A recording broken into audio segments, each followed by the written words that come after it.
The jewel system, the Spirit Gateways B system, is to become and be who you really are.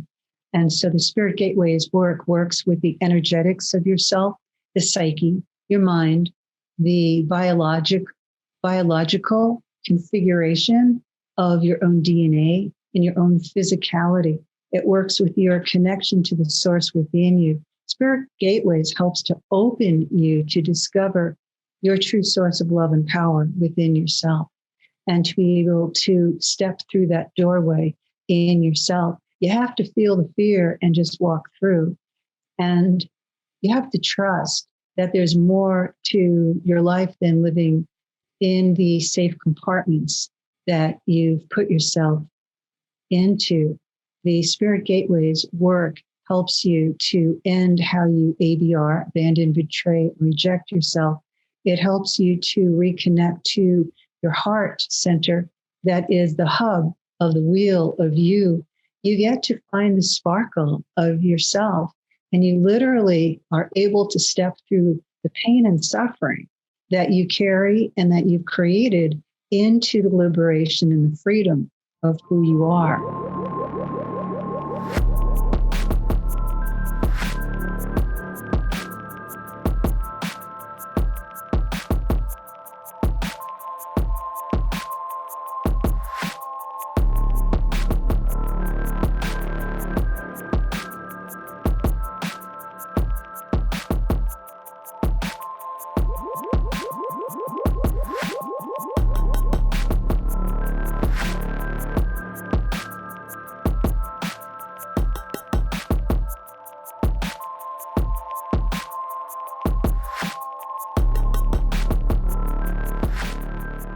Iana Lahi, welcome to Wellness Force. It's been a long time coming.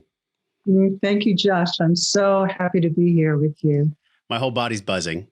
And we met over a year ago through my partner, through, now the mother of my child. And it has been quite the journey. So I'm so excited, so honored to be able to share your voice on the podcast. Now, I know you as the founder of Spirit Gateways and as someone that really gives people liberation and freedom from the things that, let's be honest, haunt them. And right now in this modern society, I can't think, Iana, of a more powerful time for people to understand what exactly is the blueprint. Like, what is the blueprint for us to understand ourselves, for us to understand humanity and the things that block us? So if people don't know you, we're going to go deep into your story. We're going to talk about the blueprint, the introduction that you're going to be giving away actually at the end of the show, which is really cool.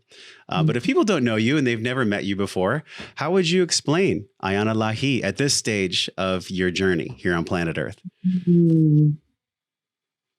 That's a beautiful question. Who I am on my journey is I have been seeking truth since I've been 14 years old, which was quite a long time ago. I live in the box and out of the box. And my pathway of life is to live for my ultimate freedom every single moment. And the blueprint is the way that we can move through our existing body and mind patterns and reach liberation. I feel like a lot of us struggle with decision making. Would you say that the clients you work with across the world, me being one of them, we had a lot of deep sessions together, a lot of healing. So I'm just super grateful. I mean, it's a cool moment for me to be able to have you on the podcast because so much of my lower self, little self, previous self, like Josh 1.0, was melted away, or like a snake that sheds his or her skin. So I want to dig right into your work, this decision-making faculty that we have. When we make decisions, it's not like they're always 100% ours. You talk about in your work, within your heart and soul, you carry a divine flame of creation. And this is key. You talk about to suspend your beliefs and suspend disbeliefs. You must be ready to receive. And the capital B and capital E. What exactly, Iana, are we needing to be ready to receive? We have to be ready to receive our own self. And our self, our true self, lives within the base of our body. It lives in the core root center, the space between the pubic bone and tailbone, the lower belly, the navel. Our true spiritual power is actually stuffed down to the bottom of our body, which is why we have so many issues and indecisions, and we misuse our power, use our power correctly, and we leave ourselves. And the global culture, the paradigm of our world, does not know how to receive and support our own true spiritual self, our true self. And so in our biological, physiological development, from when we're born all the way up, right through childhood into our teens, we are literally dealing with the energy struggle of our false self and our true self. The false self. Does the false self have any connection to the lower self, the little self, or is the false self something totally different? Like what is the false self? There's so many different words we could use. The lower self, the little self. The false self is the self that's not connected to the source within inside of you. And within inside of every person, there is a source of divine intelligence. It's where the creation energy lives within inside of you. And so when we separate from that, we are going into the levels of self-doubt, self-worth, feelings like we don't matter, that who we are is not enough. And so we separate from the true self, who doesn't really get to grow. And in the B work, in the Spirit Gateways B work, we start by beginning to reconnect into the truth, the power that's already within inside of yourself.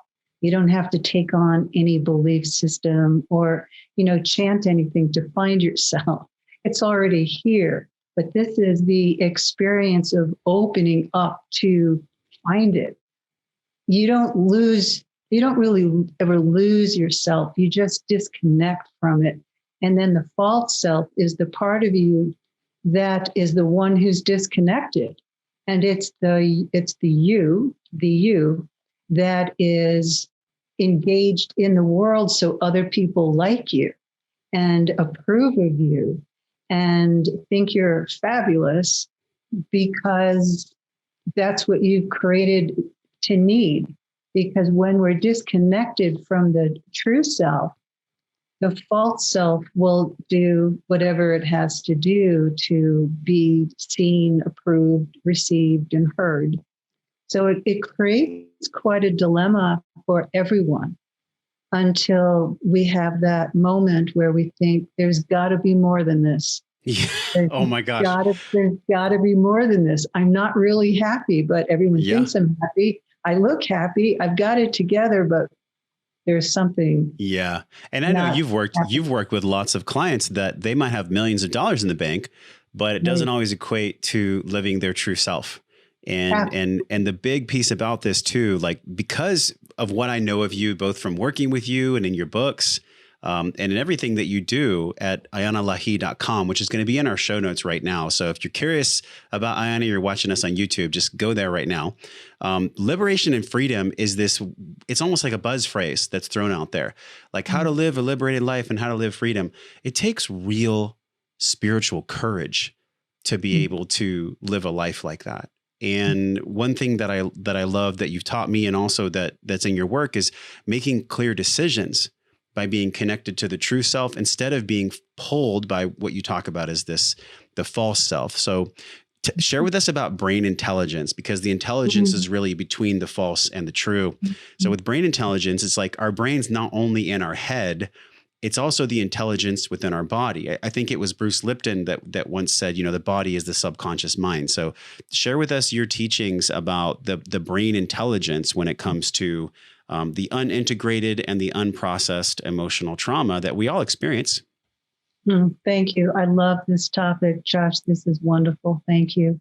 The brain intelligence is the intelligence of being connected into the source of life within inside of yourself. And yes, the brain is in the head, and it's one organ that translates it all. but there are brain centers in the body that I call your PowerPoint centers. And they are an extended energetic system beyond the known chakra system, which was created in the Eastern religions, predominantly from Hinduism. And what I experienced working with my clients over 4 decades is that the energetic system is connected to the brain intelligence in the body.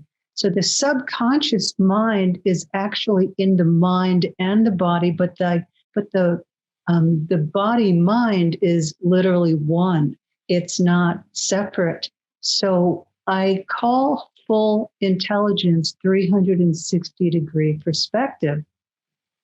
Instead of living from a small piece of intelligence, a small percentage of our whole intelligence, the whole brain intelligence, we're living in a small part that comes from being separate, splitting off of our true self. And when we split off from the true self, we disconnect from the body, and so we disconnect from the brain intelligence. I found a book that was from the 1800s. Well, just a yellowed book. This was only about a year ago. And I was so fascinated by one chapter in it. And the name of the chapter was The Second Brain, the Solar Plexus. And this is part of the PowerPoint Center, the B system. The Spirit Gateway's work is learning how to tap into the already existing power centers within inside of you. Bring your mind, your brain, and your mind down into your body to tap in to the existing power, the life force energies in your body. So the Spirit Gateway's work is predominantly wrapped around the core union, the reunion of your divine masculine and feminine energies. And including the body automatically now opens us up into tapping into the feminine part of you. The feminine is power. Yes. It's for power. That's the part, sorry to interrupt you. That's the part that I think I guess you could say struggled with the most in our work and in my continued work in life is to integrate these energies. And, with the PowerPoint centers I was reading in your book, yes, they are these radiant light energy centers. They're a little bit different than just the meridian. So I'd love for you to talk a little bit more about that. But before you do, the big question for all of us is we have this soul separation point, this trauma that happens. And for a lot of us, Iana, it keeps looping. So for people that are with us that have looping thoughts from trauma that's been unprocessed, how does this relate to PowerPoint centers? Is it even the same thing as far as the uncovery process, or is it something totally different when we look at trauma and looping thoughts? Mm-hmm. We all experience trauma, all of us. No one's exempt because our core issue has to do with existence. Do I exist or don't I? Or thoughts appear as I have such a hard time in my life sometimes. Sometimes I feel like who I am doesn't matter. Sometimes I feel like I can't even relate to this world. And the world being what it is at these times, it'll bring up your core existence issue. In the very core center of everyone is this center of, can I exist? Do I exist? How can I really exist being me? Will it be safe? So in the PowerPoint center, that is the navel, this is where the umbilical cord is connected in. So not only is the umbilical cord in utero receiving nutrients, hopefully good nutrients, but also all the thoughts of your mother. And I've worked with clients who've said they could also hear and feel the thoughts of their father. It's like a radio transmitter, and receiving station. So our core existence, unless we are supported to really be who we are, that we're not just told as a baby, coochie coo and smile for me and aren't you adorable, But instead, the parent is saying, welcome. You are here for us. We welcome your light, your intelligence. We're going to make it fun for you to be here. Have you ever met anyone who has had that childhood? I've worked with thousands of individuals, and I can think of maybe 2 people who It's had rare. that level. It's so Yeah. rare. So that's where the core existence issues begin. That's where the trauma begins. And the trauma is really the questioning of, is it safe to be here? How do I make it safe for me to be here? And that this topic is the very beginning point of the Spirit Gateways work that ties in with my book called One in Soul. And it is the first book of the Be the Humanity Blueprint series. It's on Amazon. And in One in Soul, you experience and you learn how to tap into your own light connection, which is always moving through you. It's part of the energetic, physical paradigm. We naturally have a built-in system within inside of ourselves to create natural healing. The issue that all of us go through is that we are resisting life. We are resisting input because there's so many stimulations and projections and judgments from others that we resist input. We don't know truth. So I'm going to dive into what truth is, truth and trauma. It's impossible to feel our own truth when we're being traumatized, because as we're in that moment of trauma, our full existence with ourself is being challenged and oftentimes overridden. We're being told that you don't have the right to exist, you're not supposed to exist, and who you are isn't good enough. And so we're triggered. And so anytime we split off from ourselves, from the core connections that are kept through the PowerPoint centers, for instance, that second brain, I call it the true brain, the solar plexus, solar, sun, plexus, center. And so the solar energy is the sun, the core light of yourself. And when our mind is down into the solar plexus and we're connected here, it's literally like how I teach it is sliding down a water slide into your solar plexus. And you can try that right now. You're in your head, you create a water slide. Maybe it's a gold or blue water slide or white, whatever you want. Slide down into it and come sit in a beautiful golden pond of water in your solar plexus and let it be any temperature that you want it to be. This is your safe center. It's your pool, and no one else is supposed to come into it. As a human being, we need to have those kind of steady, secure boundaries where our body is for us. So the trauma is experienced in our body through a disconnect from the energetic of what's happening. And you can make use of that PowerPoint center, the solar plexus, as a way to heal trauma, as a way to stop the looping. And then once you stabilize in the solar plexus, then you connect into the lower belly, the second PowerPoint center, which is also known as the second chakra, the Dantian. And it is the center for your personal power, your sexuality, and your creative charge. And once we start linking up these PowerPoint centers of light in your body, you begin to feel more stabilized and anchored in your body, and you're not reacting as much to trauma and to the triggers. And then gradually the triggering begins to lessen. So things can happen to you and at you. People can say things, but you're still connected in. So your brain intelligence is also translated as your whole self. It is now the beginning of your body and your mind sinking in, like the wires, they connect.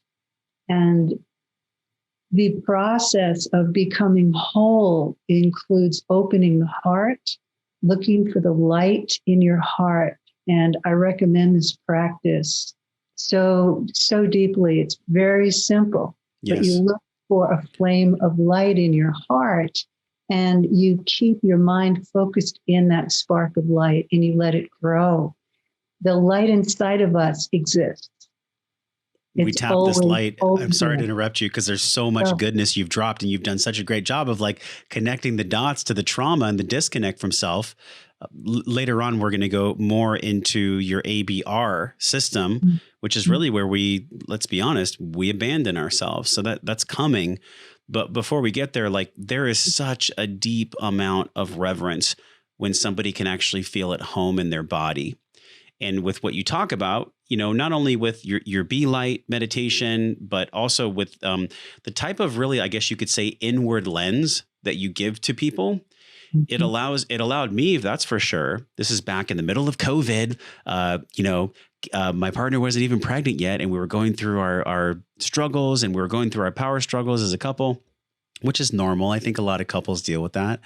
And there was one moment that you brought me through, and I'm flashing back. I'm having like a full blown transport back to like July of last year, August of last year. And I had my eyes closed, and you were walking me through this meditation. And there was a moment where I actually could feel like almost like water or like a washing of my system.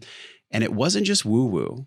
Like, this is one of the things I love about your work is like you have the ability to, from 40 plus years of working in the spirit realms and understanding the etherics and the energetic bodies. But there was something that you said to me, and I think it was something like pattern interrupt like this. And you were just like, hold yourself or be with yourself.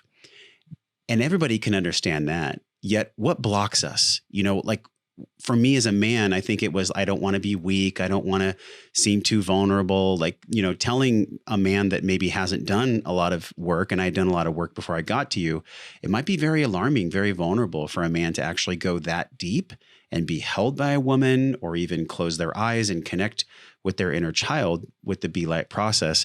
So what would you say to someone like that, who is fundamentally resisting the very healing that they would need to reconnect? Thank you so much, Josh. I work with a lot of men, and I've been gifted in this lifetime to been brought into a men's group about, 3 decades ago, that I worked with these amazing men. And I cried for the first half an hour of being invited into their sacred circle to really, really feel and see and know what's really happening with men.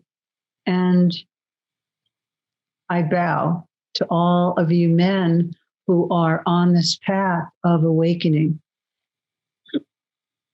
The relationship between you and your father is crucial to work with and to find who you are in your body instead of your father being in the body. What I have found with working with men is that men will embody their father's psyche in their body and their mother's psyche. And in our global culture, men are basically being squeezed out of their own body. So moving down into the heart is really, really terrifying.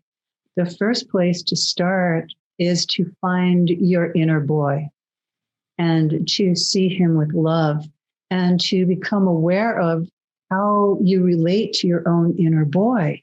Because most men go through the experience of having their father being very, very critical or judgmental of who they are when they were a boy. So that's part of the one in soul practice, where we begin to reconnect with the part of yourself that has been too afraid to really be who he was, with good reason. So the vulnerability that happens only can really blossom when you reconnect to the original pain that happened, being a boy. And this same thing happens working with women. to find the part of your little girl that got disassociated from your own body. But your body is a vessel, it's a container, it's a living, breathing, brilliant, powerful temple of your soul. And your soul becomes whole in your consciousness once you connect to the parts of yourself that stopped growing, which is shown in your psyche through the B work, through the spirit gateways work. You actually meet the parts of your spiritual power that you had to leave behind to survive. And once we re-embrace those parts to hold yourself, then you're able to begin to be held by a female mentor and also then by a partner, so that you can, whether it's a male partner or a female partner, you're then able to be embraced and loved for who you are. You first have to, I support you to connect in with the you that you are, the real you. I think we're at a point in society too, where we've been through so much pain collectively that we're all being forced to kind of take a deep breath, look in the mirror as men and women and go, okay, obviously this isn't working. Like something needs to change. Yet I think a lot of people ask the wrong question, Iana. Like a lot of the spiritual work out there is like, well, how do we have peace on earth? How do we have peace on earth? And I just fundamentally feel like it's the wrong question to ask. Like the better question, the more intelligent question is, how do I free myself from the parts of me that I haven't processed yet so that I can have peace within me? That's what brings peace to the world. So a lot of people ask this question, like, is pain really necessary? In your work, you say yes. You talk about pain and suffering being really the source that forces people to ask the right questions, which I love. I mean, it's uncomfortable to feel into, but it does feel like the truth. Can you expound upon that? Love to, Josh. Thank you. Thank you. Thank you. Yeah, I'm not into fluff. I'm not into separating one's consciousness from what's really going on. And in the foundations of the New Age movement, it began by connecting into the heart. And then there were certain disconnects of not knowing quite how to access the true self. And I know this because I was trained in the healing arts in the 70s and 80s in California and was certified in like over 20 modalities and got to a point where I said to spirit in my heart, I said, I'm not healed yet.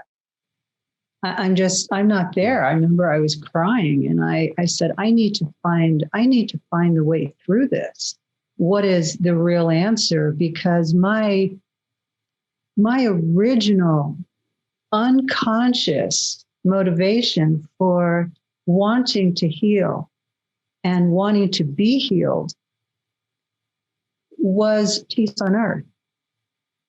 And it started as a young teenager and, being trained in many meditation forms. And as a trained professional modern dancer and ballet dancer in Manhattan, I discovered the turmoil inside of myself. And I had to come to terms with over the years of realizing that my emotional body was not clear yet, and that I could not access my soul and express it fully through my dance. And that became my journey. And I only stepped into the healing arts in order to discover the science of how energy works in the body. And the work that I do is a combination of science and spirit meeting in the body in a really, really practical way. We have to face what hurts. The pain inside of ourselves is created from the separation from our original self. And in order to heal that gap, we have to face the pain. The pain causes the suffering. And it could be thoughts. Pain doesn't necessarily have to be physical. Once it manifests on a physical level, it's telling us that we have to go do the emotional and psychological awakening work of realizing who we are. And by combining the essence of spiritual inquiry, which is the question, who am I? With the psychology of the soul, which is get me out of these bondages, get me out of all the ropes and the tightness in myself. I combine the two. I never planned on being a healer. It found me. I was a dancer in love with the performing arts and telling stories of the soul and God. And that was my passion. I still dance, but it's through the body that we can open up through the pain. And women avoid their pain just as much as men. And I used to think that because women have the womb and that we go through our monthly menstrual cycles, that we get used to the pain. But unless a woman makes real conscious use of her moon time to go through the emotions, to find her peace, then she's still creating external distress, unrest, a disruption in her life, force in her life around her. So both men and women, both of us have to reconnect to the part of ourself who is looking up from a bleak place in our root center, lower belly, when we find him or her, through the one in soul exercise. And we have to look down at him or her and say, I'm coming back for you. I've been away a long time. I love you. Come play with me. I'm going to open my body, open my heart, and make room for you to come in. So for me, it's like, it just seems like a big collective reparenting process that we're being guided to. So we need literally hundreds of thousands of, I guess you could say, light workers, light warriors, right? So with what you're creating at Spirit Gateways, it's asking the question, yes, like, who are we really? Who are we really? And from that question, what are we not? What comes up? Or is there a connecting thread for what comes up for a lot of us when we look at who we are not? Obviously, it's easy to just say, oh, well, I'm not my father, I'm not my mother. But are we really not them? Because we learn so many things from them that get encoded. And a lot of the cellular coded emotions that you talk about, literally the structure of our DNA and these cellular coded emotions is exactly what's transpiring here. It's almost like we're being programmed without knowing we're being programmed. Can you talk about this? This is a huge pillar in your work, this coded emotion with the DNA that actually creates our reality. Exactly. Thank you, Josh. Once again, your questions and your insights are. Well, I worked with you, so it's a little easier. Really, really it's easier to ask the questions. Where should I start? Let's start with the coded emotions first, and then we can talk about the DNA and the reality that's created from the two. It keeps blowing my mind in some ways of how coded we really are through our ancestry and through the family lineage. It is something I feel has been really short-sighted in understanding, human behavior, and human behavior meaning our soul, our spirit, our mind, and our body as one. We're not separate whatsoever. So we do take on our parents, and most of us are saying we don't want to be like our mother, we don't want to be like our father. But you can betcha that the moment that you go, oh my gosh, I'm acting just like my mother or just like my father, and there's going to be good to it. You need to look at your ancestry and choose what you want to bring forward. You want to make a conscious choice, like, wow, my grandfather started a business, 2 generations ago, and wow, he rocked the world. What was it about him that I have in me? What can I build, and what part of his patriarchal model do I need to let go of? What do I need to do to face the way that I control my reality so that I feel like I exist? The key here is bringing love into each moment. First, loving the part of yourself that's been wounded, the part of yourself that has felt like it can't exist, won't exist. There's no way, because the father or the mother or both are overpowering it. So the coded emotions are coming from your responses to not being seen, heard, or received. So once you begin to see, hear, or receive yourself, you begin to bust open the coded DNA, the coded emotions, the DNA that's passed through. DNA is shifted and changed through bringing light, which is an expression of love, which is the positive masculine energy. Light is the masculine. So we're working with bringing in a new design of light into our present paradigm, not separating out that there's someplace to ascend to. There's nowhere to go because we're already here. It's about bringing the light in. We're bringing in the higher octave. Spirit Gateways is a higher divine octave work to bring who you are from the coded emotions, the DNA, the trauma, into the light of who you are, into your true self, so that you can live the life that you really are here to live and to be, because you have to evolve your soul. I got to pause you right there before you go into the next part, because we've heard of epigenetics, right? And the epigenetic expression of biology. And it's no surprise that when people go through crazy trauma, whether it's sexual, physical, car accidents, just anything you could imagine, right? I'm talking about the capital T trauma. There's also the lowercase t, which is like neglect and shunning and not supporting, things like that. So there's an amalgam of trauma that we experience. And then at some point, we just choose to abandon ourselves, which is coming, because this is like your signature process that I really connect with, and that's ABR.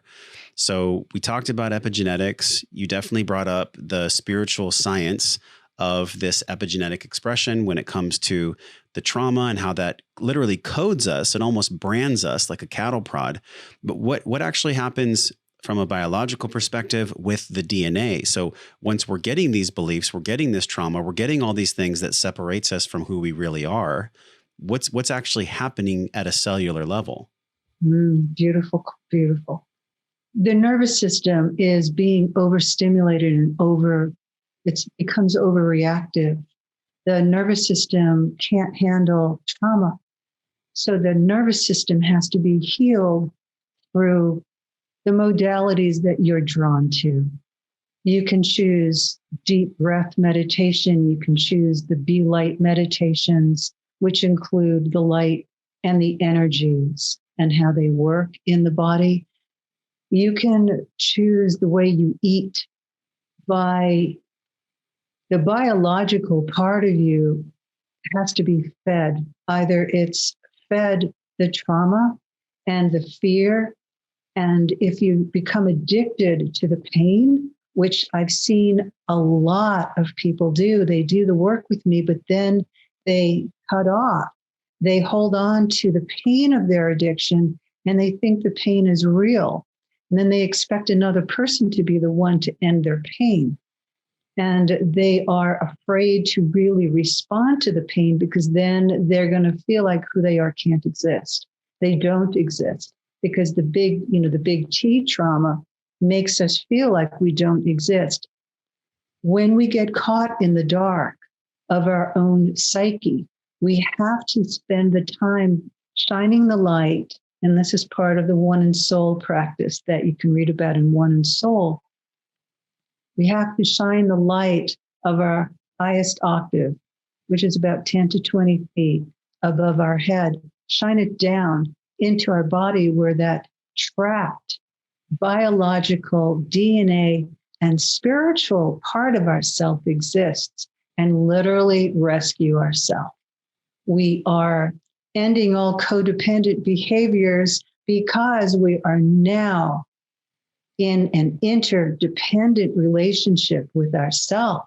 We're literally bringing what's been hiding, stuffed away, up into the light within our heart. So the only requirement to do the Spirit Gateways work is to be willing to feel your heart, even if it's for a moment, because every second that we come down from our head and think our thoughts are real, because most of our thoughts aren't even real. Many of them are just like trash, honestly. You ever feel like you have a trash thought? I mean, like everybody's like raising their hand watching the podcast right now, because I've even heard it in literature too. It's like 85 to 90% of our thoughts are just garbage. Like they're fears, and it's okay. I'm not trying to demonize the mind or tell the mind that it's wrong, but a lot of times it is. And so this biological expression of this, when you get down into the coded levels, like what in your research and in your studies have you found? Obviously, you work on a practical level with people, with your voice, with your energy, with your teachings. But in the back end, in the research, like what really goes down on a cellular level? Is it that cells physically change? Or is it that cells wash away or they decay? Like, I'm just curious from a science standpoint, what might actually go on there? Wonderful. Yeah, it's not this, what I'm about to say, and everything that I say is not based upon research on the outside. It's actually my own spiritual, scientific exploration of how the psyche and the soul and the mind and body work together and how we naturally heal ourselves. The cells do change, and this has been proven in science, and the cells rejuvenate. And cells are what cells know how to release. When your cell is cleared of the toxins, the thoughts, the pesticides, the vaccinations around the cell level, when you actually cleanse your body, cleanse your mind, then you're able to release all the ancestral stuff back. And when the inner eye opens, which happens in the spirit gateways work, when you stay with it, your third eye opens. Once your third eye is connected with your heart center, solar plexus, your navel, your lower belly, the root center, what happens is you come into an alignment. And that alignment, by staying in that alignment, you're able to heal that deep DNA, the cellular level. And yes, we heal on a cellular level. And light is the fastest way to heal the cells. But first we have to bring forth what's in the dark recesses of ourself up, go through that pain process. If we abandon the pain process, and I've seen people abandon the pain process before they get to come home to the light that they are. And that always disappoints me, but I can encourage a person and say, stay with it. Don't leave, because I know how to bring you through the darkness. I know I will always be there at a person's side. And even now, creating courses and, stepping into doing group work, online, not in person right now, I'm able to see where a person is stuck inside themselves, and that comes from being born as a clairvoyant, a clairaudient, clairsentient. And how I make use of those skills is to be able to actually see the blueprint within inside of a person, to see the DNA codes, the places where you have left yourself and where the trauma has affected you, and most especially how you've responded to the ancestral, the parental, the familial, I want to call it a bombardment or a love action. Oftentimes they go together. Parents are meant to be clear in themselves and to be conscious of not passing on their stuff to their child. But that is part of the parent-child relationship, to be able to eventually say to your child, listen, I didn't work through that when you were 5, but I have now that you're 20. And I'm sorry. I apologize. I want to share this with you, this info with you, so that you know that you don't have to carry this forward. A lot of what you're describing takes so much courage, because in order to face the darkness, and by the way, I have 2 questions before we get to the ABR, because this is the fundamental work that we're talking about in the blueprint. By the way, you can go to ianalahi.com/blueprint. You can get this book for free. She's going to, thank you so much for your generosity. You're going to send it to people for free so they can get the codes here. It won't be sent in the mail. You can instantaneously download. That's even better. That's even better. You just get it right to your inbox. So Iana Lahi /blueprint. So the ABR, the abandoning, the betraying, and the rejecting. The first question before we get to that is like, you said that the feminine plays in one space, the masculine is the dark. So the masculine is the light. So the masculine comes in with light. Does the feminine operate from the dark? That's the first question. I love this. Let's jump in. We've never talked about this before in any of the sessions or anything. So this is like exclusive right here. So is feminine really dark and is masculine light? And how does that work, the back and forth? Go. So remember, we're made up of masculine and feminine. All of us, our souls, each one of you out there has masculine and feminine components that make up your soul. The soul is one. It's really not able to be divided. You are both masculine and feminine. This is the polarity, the negative and positive pole of creation. There are two kinds of dark, and this goes really deep into the work. And I go into this in a course I'm working on right now that's called Be the Humanity Blueprint Masterclass. And it's a phenomenal course so far. I'm thrilled with how it's going. It's based upon the 4 volumes of Be the Humanity Blueprint series. Only the first volume has been released to Amazon, which is One in Soul. So in volume 3, which is in the Be the Humanity Blueprint Masterclass training, like I said, I'm so excited about it. I was just videotaping this week about in the dark and the masculine and the feminine. So if you love this topic, when you opt in to get the book, download when you're watching this amazing podcast that Josh is hosting, know that you'll be sent the information for Be the Humanity Blueprint Masterclass as it's released. There's 2 kinds of dark. There's the dark that happens when we turn away from light. We can do that because we are afraid of our own light self being too much. We can turn away from the light within us because it's upsetting a parent. I have seen so many men and women who were born into families that were not comfortable with the amount of light that they have. Mm-hmm. The amount of pure consciousness that they came in with. And that's part of being a parent, is to open up. And that's part of a new way of parenting. The dark in us is created from fear. When we feel that who we are can't exist, we then create an ego. And this is also in the Be the Humanity Blueprint Masterclass and in all of the Be the Humanity Blueprint series books and in everything I'm teaching, because I love this topic. I feel it's like the topic for these times. The dark within us is evil. You see it in its most elaborate form in Star Wars, in the early Star Wars films, like the way the Emperor is in Darth Vader and Luke. His father. I always knew there was still light in you, Father. And so there's always light in the center. There's very few souls in the world who are pure dark. Do they exist? Yes. Have they turned away from their own light of their soul? Yes. The feminine darkness is not evil whatsoever. Remember, this feminine dark is in men and women. It's pure creation. It's the void.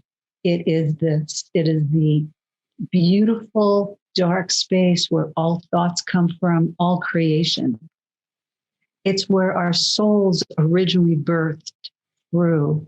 First, there was darkness, it says in Genesis, and then there was light.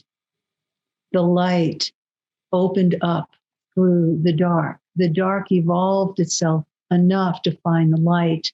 That's where we are in this 21st century era right now.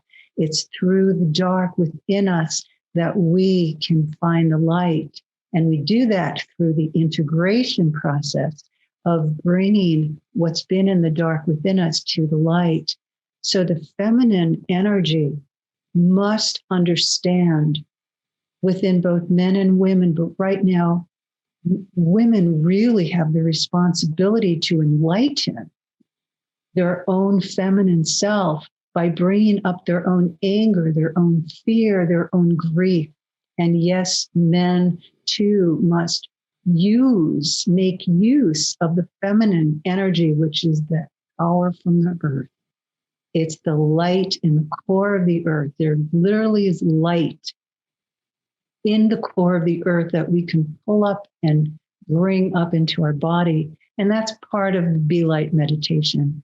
That's what I'm teaching in the Be Light meditation, is how to work with the light already within you. So the pure dark is your feminine energy. And as a man, as a woman, when you tap into your creative source, you find it. Our sexuality is connected into the raw, pure power of the feminine. It's in the base of our body. And as we work with transforming our sexual energies from darkness up into light, and that's something I love. I'm teaching in all the courses, is how sexuality and spirituality and living in our body for these times is so crucial, so important. And as we transform the creative energies, our personal power, our sexual energies that have been in the pure darkness within our body, we begin to lift our entire frequency up. We have to do it from the core base. There's so much there. There's so much there, Iana. I have to pause you because I know people that are watching just rewinded it and watched that again because listen to that 3-minute section that Iana just shared again about the 2 types of darkness, because I've never really heard it explained that way. I really like it because I think people think in binary terms. It's like, well, it's either dark or it's light. There's more nuance there to explore, which I really enjoy. And of course, it leads to the next question, which is when we look at what helps support us through the healing process, we also have to look at what makes us abandon ourselves when we're in the dark. And this is what I've been looking forward to really going into deeply with you, and that is your ABR formula. So the abandon, the betray, and the reject. We do the same thing no matter where we're from or who we are, men and women. This ABR applies to all of us. But let's be real, like it's taught to us from family. We are literally taught to leave ourselves, to abandon ourselves because it's more safe. But in the end, it eats us alive because we're not really living who we are. So how did you come up with this ABR? And then please explain what exactly it is for people that don't know anything about abandonment, betrayment, or rejection. Love to. When I began working ferociously in myself to come through, I was creating my own suffering and pain and really beginning to face what I was allowing to happen in my life. It was all good. It was positive. There's no judgment. But I could see that somehow I was the creator, the cause of a lot. And I allowed things to be said to me, and I didn't know how to respond to them. And being a tender soul, a very sensitive soul, also a courageous soul, a strong soul, I began to find myself. I began finding the me that I knew had to be in there somehow, and I didn't know how I lost her. I didn't know why she disappeared. And I was meditating, and I meditated predominantly in my third eye, and I was fortunate enough to be taught the correct way of opening the third eye. And now I've expanded that. I expand and develop what has been into a new paradigm for these times. I discovered that I abandoned myself, I betrayed myself, and I rejected myself because of the way that I was treated as a young child. And I was also fortunate enough to I was the middle child, an older brother and a younger brother. And when my younger brother was born, he was 3 years younger than me, I was totally abandoned.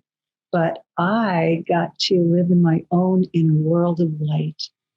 And I realized through doing my own awakening work that those 3 years in my light world, I was with God and I was really happy.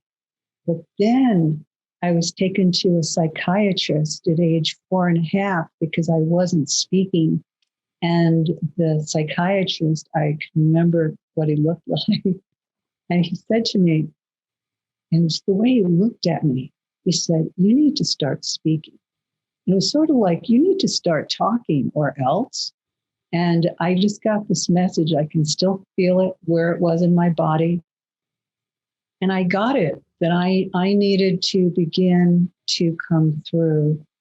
And as I came through, the abandonment, the betrayal, and the rejection of who I am became more intense from the way that my family structure was set in place. And so I made the decision to abandon my voice and abandon my light and to try to get love, which is what every child does, try to get love by fulfilling what I thought I should be. So that was betraying myself. And I rejected my own creative power. And I was too much for my parents. And it wasn't until I was way older that my father and I could heal. And he could come and he apologized to me. But what I did was I came back to myself. And I decided to be who I am. Through choosing to be who I am, my mother chose to completely reject me, betray me. But that was part of my own karmic unfoldment to find my feminine and to love myself and become myself, and then to find my own masculine to support myself. This is what I give to other people. We are taught to abandon, betray, and reject ourselves, our culture, our society. We're taught to try to cover it up, create an image that works. Who we are is not enough. And that's part of the pain of wondering, am I enough? Exactly who I am, and to be that open and real, to come to a partner, for instance, exactly who we are, and lay our heart at their feet and not wanting to be kicked for it, not wanting to be hurt by it. And we're willing to ABR ourselves until we make it safe. How do we know? How do we know, Iana, when we're stuck in the cycle of the ABR? Like, is there a guidepost for that? Is there an awareness point? Because it's not just looping thoughts. It's a series of events in life that unfold. And it's like abandonment, betray, and rejection. For me, it was my 20s. Like, I completely abandoned my true heart, which really just wanted intimacy and love and connection. And I slept with a ton of women because that was what was modeled to me. I grew up in East County, La Mesa, which was like, how much beer did you drink? How many women did you sleep with? I was a product of my environment. So for me, the ABR was taught literally in high school. So how do people recognize this? Because it's a big point of awakening when we look at the healing aspect of self. Awesome. I feel that we have to find the time each day, even if it's 5 to 10 minutes, to be silent. I feel that we need to allow ourselves to stop stimulation from social media and distraction. And most of us don't do that. I feel that the place to start, to begin to recognize how you avoid yourself. For me, it was avoiding writing. And it was avoiding really speaking. I was great working one-on-one with clients, always. I Truly, I own how phenomenal the work became and has become. I had to choose to stop thinking that I wasn't enough. I had to choose to stop thinking that I couldn't get away with trying to please others, or I couldn't even get away with I realized one day that my role was not to help people heal so that they would love me more. And that's something that every therapist, doctor, and healer has to face. This is about a total oneness with myself and choosing to be so free that it would shake at first, thinking, wow, can I really just really share and be and speak what I really, really feel? We leave ourselves out of desperate fear.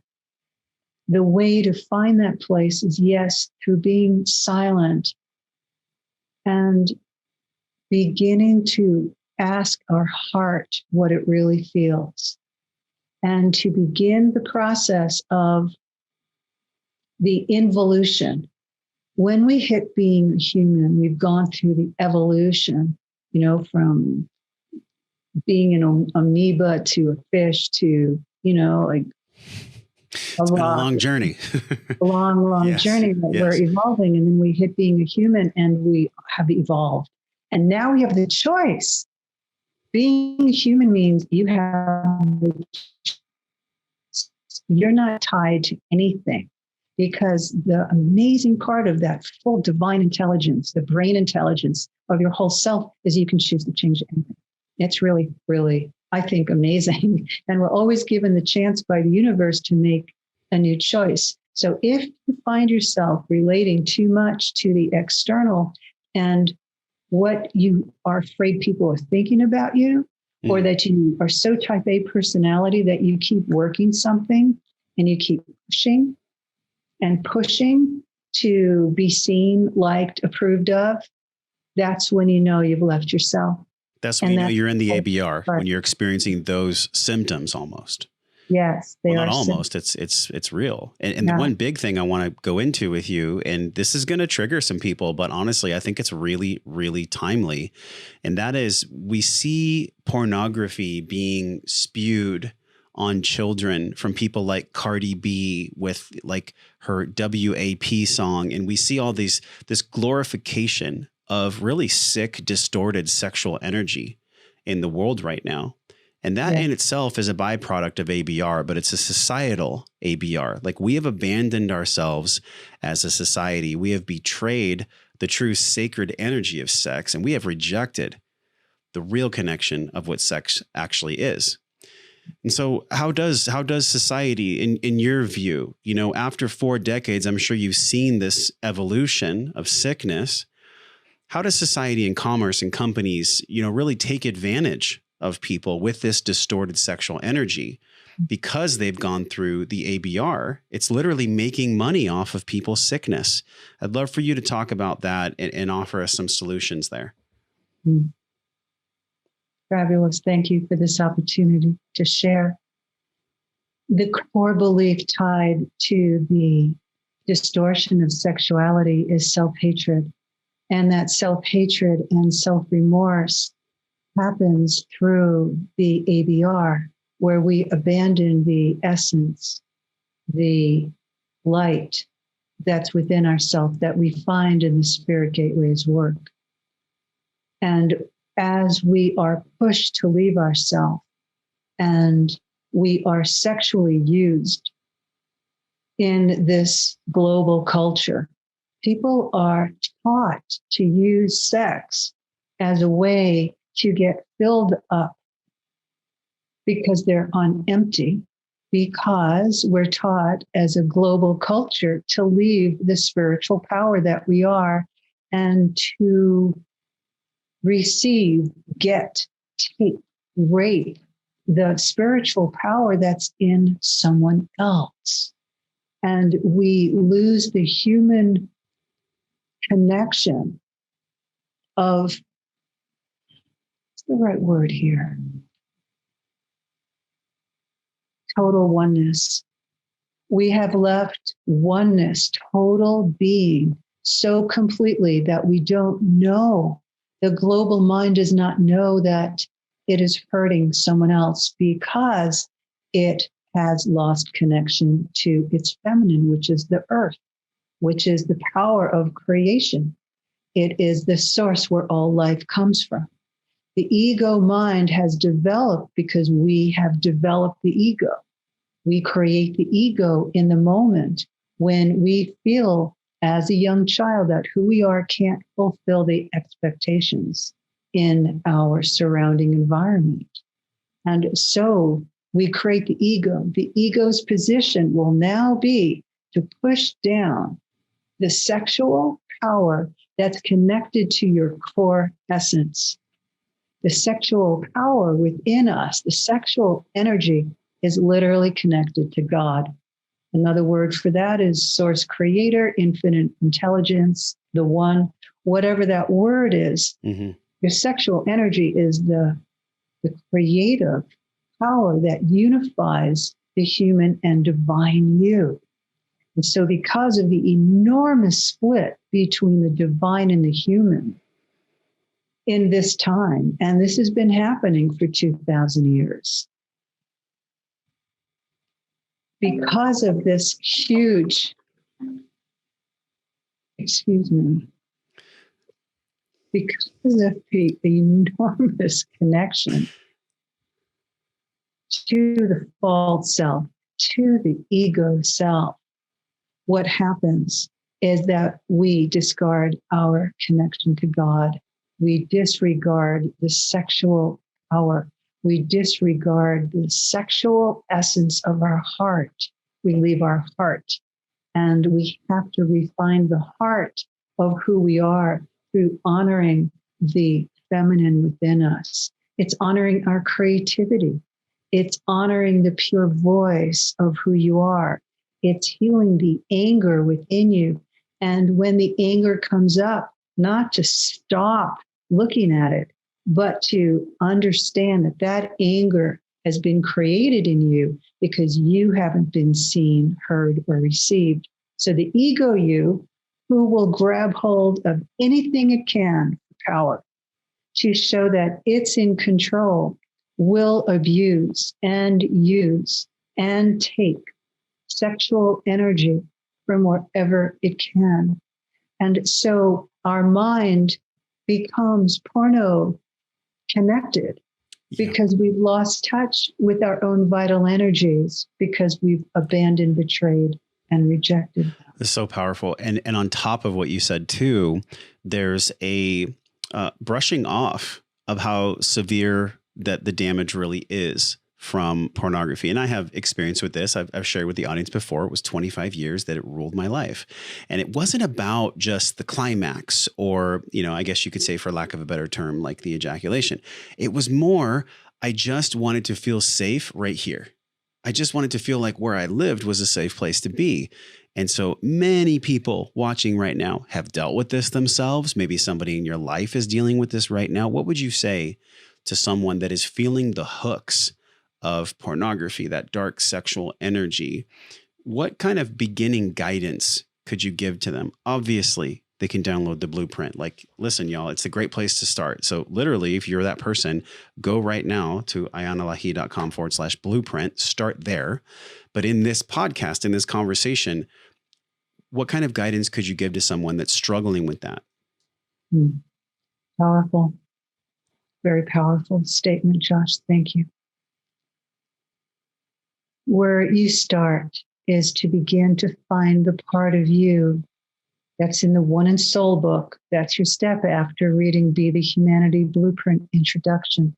The part of you that you turned away from, that you have hated, the you that you have judged to be unimportant, and to begin to seek the vibrancy within inside of yourself that exists right above your genitals. It's in the root center. your pubic bone, tailbone, right in between there when you close your eyes. And you're in the heartland of your survival center. Porn can give you a sense that, like you said, Josh, that you survive. You have you do survive. You feel safe. You feel protected. You have a way to connect with power. So you want to connect. You want to begin to find the you that has been disempowered, because it's through the porn, through the use of the mind to stimulate the power that you have, to find a false power. Instead, you want to consider beginning the pathway into yourself. Your life is your spiritual path. You're already on your spiritual path. So by looking for the part of you that felt disempowered, not wanted, unseen, unheard, that who you were and who you still feel you are, that you don't really matter, or your sexual energies couldn't come through. So through the porn, you're using the porn to express your sexual energies. But the goal here is to be able to feel your own body, to begin the pathway into coming down into your body and opening up those channels in your body so that you can make contact with your own sexual energies again. This is not a process for the faint of heart. Like, this takes real work, but you do have a really powerful way of doing this. And it's the capital B, capital E system.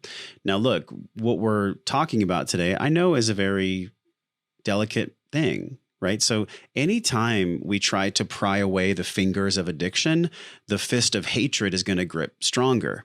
And the hatred is usually, like you've talked about, to self, to the world. For me personally, I was angry at God for like 33 years, 34 years. I was just angry at God, couldn't heal my mom, couldn't make the world a better place. And then I realized, like, there is so much magic and mystery in this world that we are just beginning to understand.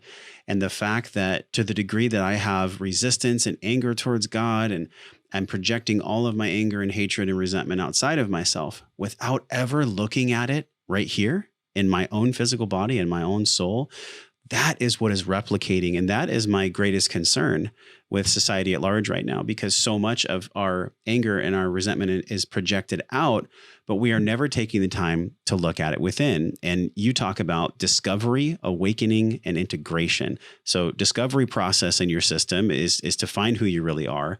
The awakening is how to live and actually embody, which it's in our body, so we're going to embody it. And then to integrate it, this is like where the resistance goes away and we simply just get to be ourselves. So this, to shore up this conversation, we've covered so much ground. You know, this is really like the jewel. You talk about our life story being the jewel. Well, the capital B, capital E system is really what allows the jewel to shine. So what is that system? The jewel system, the Spirit Gateways B system, is to become and be who you really are. And so the Spirit Gateways works with the energetics of yourself, the psyche, your mind, the biological configuration of your own DNA and your own physicality. It works with your connection to the source within you. Spirit Gateways helps to open you to discover your true source of love and power within yourself, and to be able to step through that doorway in yourself. You have to feel the fear and just walk through. And you have to trust that there's more to your life than living in the safe compartments that you've put yourself into. The Spirit Gateways work helps you to end how you ABR, abandon, betray, reject yourself. It helps you to reconnect to your heart center that is the hub of the wheel of you. You get to find the sparkle of yourself, and you literally are able to step through the pain and suffering that you carry and that you've created into the liberation and the freedom of who you are. And this is my life path. It's what I came into this life to understand, how to create and give and bridge and share with people, because the systems that have evolved through religion and spiritual belief trainings, where you take something on with the hopes of evolving, can't work during these times. We have separated from our own self for so many hundreds of years that this time requires a new way. And so Spirit Gateways is that new way. And how did you come up with that name, Spirit Gateways? Because it's something we haven't ever really talked about. I mean, the name says it itself. It's a door, an entryway, a portal into who we really are. But what does that even mean to you? Like, do you remember where you were when you came up with that name and how that came to you? I remember the exact location. I was sitting at my desk. It was a table overlooking the water. It was the Long Island Sound. And I was living in Mattituck, New York. And I wrote there, and I was deeply connected to my source. And I remember looking at the blue sky and the seagulls flying by the window, and literally I heard the name Spirit Gateways. And I just knew that was the name of the work. And that was 1997. And then it came into form in 2001. So I've been consciously with the word Spirit Gateways since 2001, but began working in a healing way with individuals in 1986, was the first realization of what I was meant to do, what I could help people with. And Spirit Gateways is the opportunity to walk through the gateways of yourself, all of your beauty, your wonder, your grace, the love within you. The love is really the key. And that's what makes this work so unique. It's not from the mind, it's from the love that exists already within you, that's really waiting to come forth and to be able to heal your life. And you do that through becoming one in yourself.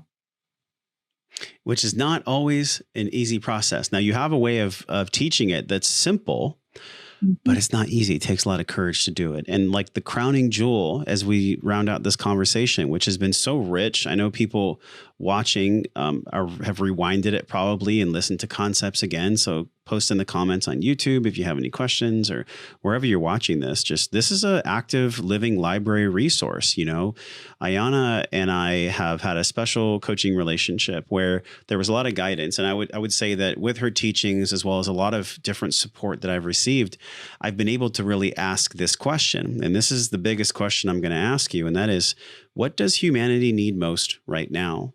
What do we need to understand about ourselves, how we've split off from our spiritual power, and to the ways that we've wanted to chase importance and achievement and get all these awards for this kind of hollow offering of affection? But what we're really craving here, isn't what we're really, really craving here, is just love, the ultimate power of the universe, right? We're craving love. So what does humanity need most right now?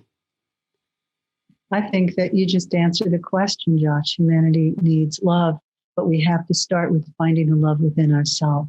We have to make that radical decision to love ourselves. That decision is the only difficult and what's hard decision. Once you make that decision, the Spirit Gateways work literally shows you through the door, through the gateway into where your love is. Does it take courage? No. You got to suspend disbelief. You have to suspend it in order to just allow yourself to walk through the door. Some of you might walk through the door and walk back out of the door again. That, like George Harrison's song, you can bring the horse to water, but you can't make the drink. You got to really yearn and desire for a feeling and a sense of oneness that comes through joy and wanting to feel love, where your heart feels a glow, where your own heart is not carrying so much burden, My heart feels the whole planet. It feels the pain and the grief. And yet I know that by going into the depth of where I live, that I can make a difference in the world. And that's what I bring and share and give to all of you, so that you can trust yourself and trust that you are the guru. Guru means from darkness to light. I'm giving you the tools and the love and the support to walk through your own darkness into your own light. And the only, I think, uncomfortable place is the place of resisting having to let go of the you that needs to do it your way. That's what takes the courage, because the ego you, which is the you that wants to do it your way and believe what you want to believe, is really disconnected from your own heart and soul. So if you desire to experience what it's like to live without the part of your mind that's always telling you how bad you are, wrong you are, and how everyone else, there's something wrong with them, and play in that arena, then this works not for you. But if you want to break through into a zone that's permanent, where you can experience the level of your own inner joy, your love, the power that is you, that's not power over someone else, but to go through that doorway of experiencing where you and the universe meet, and actually experiencing what quantum reality, quantum physics is. It's such a huge fancy word, but it's actually really simple. You have within inside of yourself a grid of energy. It's a geometric design. It's a blueprint that stays with you for eternity. And to see your life as an opportunity to really realize who you are, to have that self-realization. It's an extraordinary feeling to feel that you're not separate from life. And that feeling in itself is wordless, and it's not so out there. The spiritual reality of oneness and realization, yes, it takes dedication, absolute devotion to what's bigger than fear. And once you choose that, everything starts to open up inside, and you begin to experience tangible shift in your life. You can literally feel yourself. I had a client say to me last week that, hey, this work isn't woo-woo, this work isn't metaphysical, it's actually real science. I actually can experience my life in a whole new way. I am different. It's tangible. And that's what means the most to me. Oh, it's so beautiful. There's so much there. And the greatest report card we can ever have in life is, how do I feel? Right? Like, how do I feel? Like, below the feeling is an emotion, energy in motion. Attached to that is beliefs that either serve us or don't. And so if you were to look at a lens right now of everything that you've had to go through, you know, from the disconnection with your mom to really having 20 years for you to now launch Spirit Gateways on a national level, it's been quite the journey. You know, so what can you share about wellness in that journey? How have you kept yourself well? What does it mean to live your life well? How do you define wellness? Being one with my source every day, spending the time to reconnect to the light within my heart, to the universe, to the blessed beings on the inner planes who have guided me. I have not been alone, and none of you are alone. Not at all. My sense of wellness is to eat, drink, and partake of what makes me feel clear.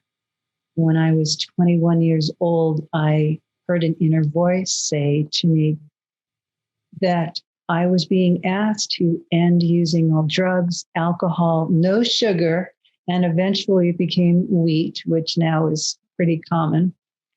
because I came here to be as clear as I can so that I could not be putting my false self, my unhealed self into a situation.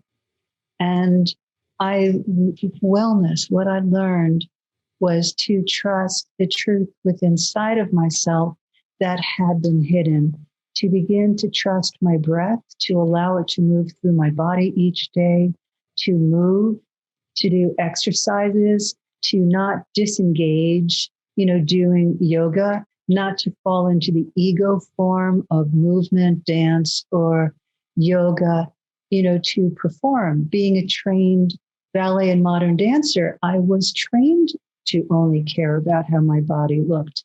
And I got stuck in needing to be perfect.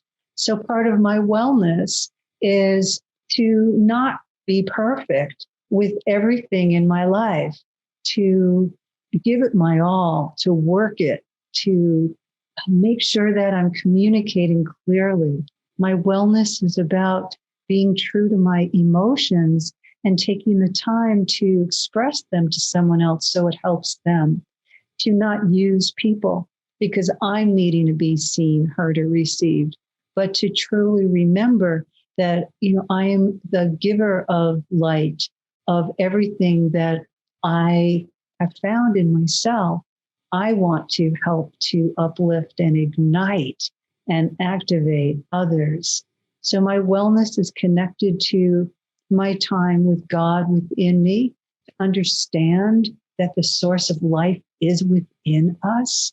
And I spend my mornings, most mornings, I will be spending my raw juice and my exercise and movement and my time alone with the source within me, and to contemplate with what I've learned in my dream state, what I've learned about myself through a conversation, and to take the time to really be with myself so that I can show up, the very best way I can be, and to remember every moment to pay attention to the source of light within myself, which is in my heart, so that I can be filling myself and filling my own wellspring, and to understand my purpose, which is to bring forth the way to love, to create deeper love. And for me, love and power are one. The power that we all are seeking is being in the love that we are, and to understand it's not distorted love. It's not love because we're still trying to hide our false self. It's the love that is a dynamic, ferocious, intense, passionate, tender, gentle strength that lives within inside of all of us. So that's what I dedicate my every day to. Well, that's beautiful. And what a great answer. And it had a lot of nuances in it, which I totally expect from someone like you. I mean, experience breeds knowledge if you have the wherewithal, if you have the desire to integrate it and embody it. So that's what you've been doing over the past 4 decades, and just super grateful for the amount of patience and guidance and presence that you've had, not just with myself, but with all the people that you work with. And so this is the book, Be the Humanity Blueprint. This is the introduction. Iana, thank you for the gift that you're giving to the audience. We covered a lot of ground. So obviously people are going to go to ianalahi.com/blueprint. But where else can they engage with you? I mean, this is really like a stepping out period for you. Yeah, so it is. How can they help you shine more? I want to invite you to go to ianalahi.com and just experience the video that's on top of the page. You can also go to YouTube, to Iana Lahi Spirit Gateways at YouTube, and I'll be posting more videos there. There's just a new one that was put up today. And I'm going to be rolling out something called the Be the Humanity Blueprint Forum. Nickname is B Forum. And twice a month, you'll be able to join me on a free call. And in these free calls, I'll be addressing major concerns, issues, personal development, interests each month. And it's free. It's my gift to you. And then from there, you'll be able to, if you're interested in diving in deeper to the depth that this conversation was about today, into Be the Humanity Blueprint Masterclass. And that is a online course. And I'm pricing everything reasonably because that's just how I have to work to be able to give you the opportunity to step through this very, very powerful door. Also on ianalahi.com, go to the section where you can see Spirit Gateways Publishing, and it's the publishing company that I've started. And look at the books there that I've written. There's One in Soul.